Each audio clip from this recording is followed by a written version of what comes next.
In nome di Sua Maestà Massimiliano, per grazia di Dio, imperatore del Messico, la Corte di Guerra della Seconda Divisione ha condannato alla pena di morte il bandito Emiliano Ramirez, sedicente generale dell'esercito Juarista, il prete Vittoriano Pacheco e i qui appresso nominati componenti della sua banda di ribelli: Firmino Mendoza, Ignacio Bonarios, Francisco Bienvenides, Agustín Urrieta, Pepe Ibarra, Luis Enríquez, Eufemio Garrancia.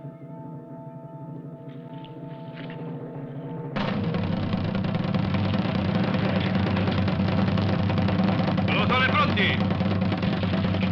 Caricate! Puntate!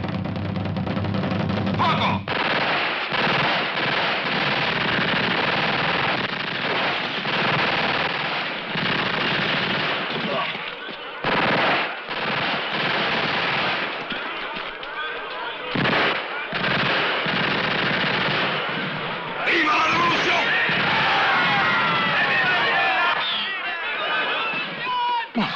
E non cuce nemmeno bene. Meno male che sotto garanzia.